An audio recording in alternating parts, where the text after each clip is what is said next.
ভাষা নিয়ে কিংবা আমাদের যুদ্ধ নিয়ে কোনো গান কবিতা করতে চাও সেটা করতে পারবে, তোমার প্রস্তুতি নিতে থাকো। আমি করব। জি অবশ্যই, শুরু করলে আমিও বলবো। আমরা মেলার বিষয়বস্তু একটু বর্ণনা করি। আমরা স্বাধীনতা মেলার প্রথমে একটা কথা হচ্ছে আমাদের স্বাধীনতা কেন দরকার ছিল, আমরা কিভাবে পরাধীন ছিলাম, এটাকে আমরা বলি পটভূমি বা প্রেক্ষাপট। তো দেখা গেছে প্রাচীন কাল থেকেই বাংলার ভূমি ছিল খুব উর্বর এবং এখানে ব্যবসা বাণিজ্য বা অন্য জিনিসগুলো খুব ভালো থাকতো। এখানে জনবসতি স্থাপন এবং জীবনযাপন বিশ্বের অন্যান্য জায়গার তুলনায় অনেকটা সহজ। আমরা নদীমাতৃক দেশ, আর আমরা জানি যে নদী ছাড়া আমরা অচল। সে কারণে এই বাংলার মাটিতে খুব সহজেই বসতি স্থাপন করা যেত এবং বসবাসের অন্যান্য সুযোগ সুবিধা পাওয়া যেত।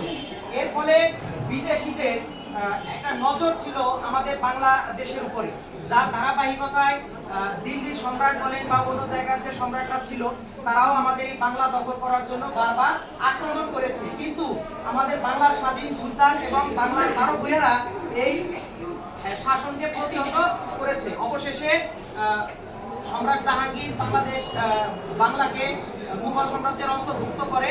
তারপরে ব্রিটিশ শাসন শুরু হয়, সেখানে আমরা দীর্ঘদিন ব্রিটিশ শাসনে ছিলাম।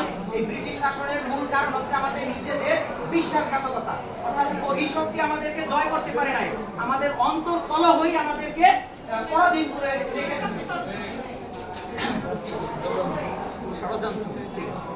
তো এরপরে ব্রিটিশরা আমাদের দীর্ঘদিন শাসন করেছে এবং শাসনের নামে শাসন করেছে ধর্মীয় অনুভূতিতে আঘাত দিয়ে এবং ধর্মের নামে আমাদেরকে বিভাজিত রেখে শাসন করেছে। অবশেষে সেই হিন্দু মুসলিম হিসেবে দুটি ধর্মের অনুপাতে ভারত এবং পাকিস্তান রাষ্ট্রের সৃষ্টি হয় 1947 সালে, যেটা আমরা দেখিয়েছি। এটা হচ্ছে প্রেক্ষাপট যে কিভাবে আমাদের বাংলাদেশ স্বাধীনতার দিকে কিভাবে আসলো।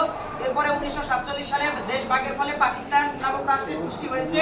পাকিস্তানি শাসক গোষ্ঠী আমাদের সুশাসনের পরিবর্তে আমাদের উপরে তাদের শোষণ চালিয়েছে এবং তারা আমাদের অর্জিত সম্পদ দিয়ে তারা নিজেদের অঞ্চলকে উন্নয়ন করেছে, বাংলাদেশের উন্নয়ন করেনি। আমরা যদি ওই সময়ের প্রেক্ষাপট দেখি তাহলে দেখতে পাবো যে বাংলাদেশের পাকিস্তানের তৎকালীন সময়ে যে সরকারি চাকরিজীবী ছিল তার 85% ছিল পশ্চিম পাকিস্তানের নাগরিক এবং 15% ছিল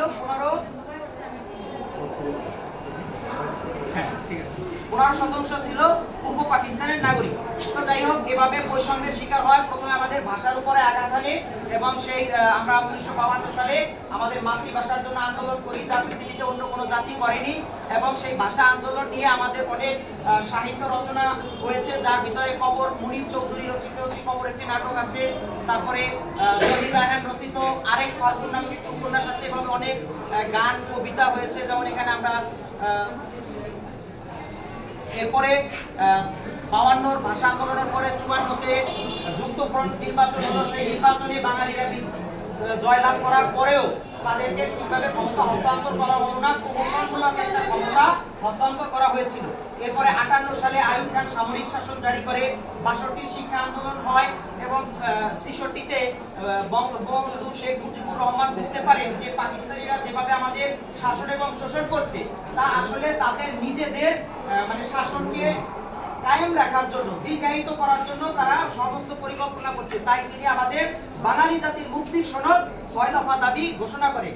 এরপর 69-এর গণ অভ্যুত্থান হয়। 69-এর গণ অভ্যুত্থান মানে এই বাংলার জনগণ বুঝতে পারে যে আসলে পাকিস্তানি শাসক